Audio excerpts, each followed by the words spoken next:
l'adoration, elle est forte, n'est-ce pas? Donc nous savons maintenant que si la sœur Koshita passe ici et qu'elle nous transporte dans la louange, nous tous on va danser. Maintenant la question, c'est que lorsque la sœur Koshita ne fait qu'être connue comme ça là, elle est en train de monter, elle tire qui? En fait, je vais vous expliquer quelque chose. Vous savez pourquoi certains d'entre vous, là où vous êtes là, il y a des choses qui ne vont jamais changer. C'est parce que lorsqu'on entre dans la croissance spirituelle, on atteint un niveau où on ne recherche plus nos résultats. Un esprit inférieur, c'est celui qui recherche uniquement ses résultats. Si je suis dans l'intercession, je vais briller, je vais être la seule qui brille dans l'intercession. Si je suis prophète, là je vois mes fils, ils sont tout. La flamme là, il a gaspillé ça. Je lui ai dit, mon fils, tu déposes toute l'onction là, non, mon corps ne fait qu'un travail. Toi, tu jettes l'onction là-bas, tu jettes là-bas, tu jettes là-bas, tu jettes à gauche, tu jettes devant, tu jettes derrière. C'était grave ici, dimanche, c'était terrible. Alléluia. Alléluia. Maintenant, la question, c'est que pendant que lui, il vit toutes ces choses-là, il tire qui d'autre? Parce qu'en fait, lorsque la montée arrive dans ta vie, et que la montée te trouve avec un esprit inférieur, tu vas chercher à monter seul. Or, le problème avec l'ascension, c'est que quand tu montes seul, lorsqu'il y aura des vents qui te soutiennent, est-ce que vous savez qu'il y a eu une guerre? Et dans cette guerre, Israël devait se retrouver à affronter Amalek. Moïse dit à Josué, il dit à son fils Josué, pas à son frère Josué, à son fils Josué. Et d'ailleurs, beaucoup de commentateurs bibliques sont d'accord pour dire que c'est Moïse qui a donné à Josué le nom de Josué et que c'est Élie qui a donné à Élisée le nom d'Élisée. Sinon, Élisée ne s'appelait pas Élisée et Josué ne s'appelait pas Josué. Ce sont les pères qui nomment toujours les fils. On a des fils maintenant qui se nomment eux-mêmes. Ça devient compliqué. Après, vous vous connaissez. Mais je mets ça dans le son de l'agneau. Moïse dit à tout le monde, ceux qui ne savent pas se battre, mettez-vous de côté. Parce que là, on est en guerre. Vous savez, en situation de guerre, on n'a pas besoin. Je vais dire ça. En situation de guerre, on n'a pas besoin de ceux qui nous aiment. En situation de guerre, on a besoin de ceux qui peuvent se battre. I repeat again. Voici non. On n'aura pas besoin. Est-ce que toi est oracle? On vient nous attaquer là maintenant. On va dire est-ce que toi il est oracle? On ne sera plus là à ce niveau. On va chercher toi, tu es oracle, c'est bien. Mais est-ce que tu peux te battre maintenant aussi pour ceux que tu aimes là? Moi je dis au peuple, vous allez être sur la terre. Je vais prendre un groupe technique. Vous allez aller sur le terrain, vous allez opérer. Josué choisit son groupe technique. Moïse dit, je vais être sur la montagne et je vais prier. Lorsque mes mains seront élevées, quand les mains de Moïse étaient élevées, le peuple avait la victoire. Quand les mains de Moïse baissaient, le peuple perdait la victoire. Alors écoutez, c'est Moïse le grand prophète, un homme qui transporte l'onction. Il est allé lui-même sur la montagne parce qu'il veut donner la supériorité à ses fils. Mais il y en a deux qui ont été intelligents.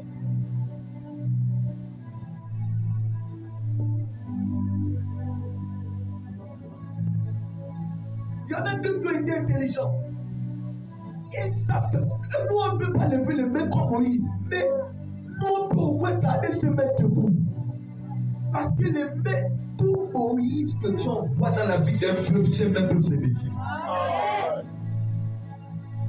Peu importe le degré d'amour, de foi, je ne sais pas de quoi, qui l'amène, je peux voir en vous, même pour aussi se baisser. Ça veut dire que Moïse peut se décourager. Oui. Moi, je les aime. Il y a deux Aaron et Hur qui étaient intelligents. Ils ont dit, ah! Là, on est en train de voir les choses là. Moïse peut lever. Après, c'est mon le visage, il m'énerve. Je vais faire. Quand ça se passe, pourquoi il va passer là? Tu vas baisser pour qu'on le décapite. Ils ont dit non. Ils sont allés soutenir les mains de Moïse. Mais en allant seul, il ne peut pas supporter certaines choses. Écoute-moi très bien. Dans le principe de la montée, quand Dieu te dit qu'il va te faire monter, ne monte pas seul. Chaque montée occasionne toujours de nouveaux ennemis. Chaque montée occasionne toujours de nouvelles adversités. Par conséquent, lorsque tu sens que tu es dans une saison où Dieu est en train de te faire monter, prends le temps de choisir tes alliés. La Bible déclare que Dieu vaut mieux qu'une seule personne, parce que s'il est tombe, l'autre va le relever. Oui, bye. Comment on va faire? T'inquiète pas. Si l'un tombe, l'autre va le relever. Alléluia. Ça veut dire que dans ta montée en tant que chantre, tu peux tomber, tu peux te décourager. Mais qui est la personne censée te relever?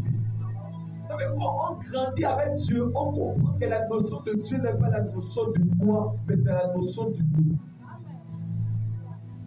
Tu sais, pour faire des choses qui sont bloquées, parce que jusqu'à maintenant, il s'agit de toi. Je ne gère ma vie comme je veux. Tu vas encore qu'on fasse quoi? Parce que tu gères ta vie comme tu veux. Je sais ce que je fais. Tu sais ce que tu fais. Tu vas encore qu'on fasse quoi? Écoutez-moi très bien. Dans le monde de la supériorité, on ne devient pas grand seul. C'est ça que beaucoup ne comprennent pas. Pourquoi il a dit c'est les temps, il est en train de pousser X, il est en train de pousser Y. Parce qu'on ne devient pas grand seul, les amis. Si le prophète Élie ment et qu'il ne prépare pas ses fils aussi à la montée, il se peut que les combats de la montée, ça ne renverse pas le prophète Élie, mais s'écrase ses fils. Là, c'est bien, ils libèrent l'onction. Moi, je les attends à certains tournants là-dedans. C'est eux qui libèrent. Élie Junior, c'est lui le voyant ici, même s'il part trop rapidement, tu ne peux pas faire doucement. Tu peux toujours l'écouter, ce que tu as dit. C'est bon de libérer l'onction. Mais qui est-ce que vous mettez à vos côtés afin de vous épauler comme des parents et des buts? Lorsqu'on parle de supériorité dans le monde spirituel, on parle d'une personne qui a un degré de spiritualité et un degré d'autorité que les autres n'ont pas. En réalité, vous pouvez être tous des fils et des filles, mais vous n'aurez pas tous le même degré d'autorité. Vous n'aurez pas tous les mêmes résultats parce que vous n'aurez pas tous la même constitution spirituelle. En réalité, vous êtes tous venus auprès des mêmes pères spirituels, mais vous n'avez pas vous tous la même taille spirituelle. Parce que le monde spirituel est composé uniquement de deux classes, de la classe des inférieurs et de la classe des supérieurs. Seulement le problème se situe à quel niveau? L'inférieur ne peut jamais bénir le supérieur. Donc, par exemple, un fils spirituel ne peut pas dire Daddy, soyez bénis. Ou je vous bénis. Tu crées un problème dans le monde spirituel.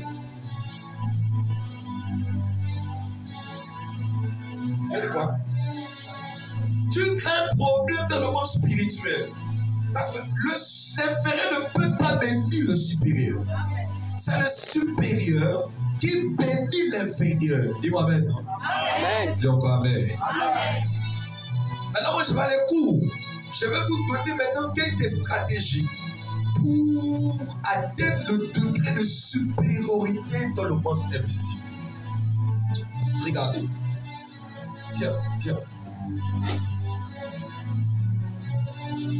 Gloire, viens.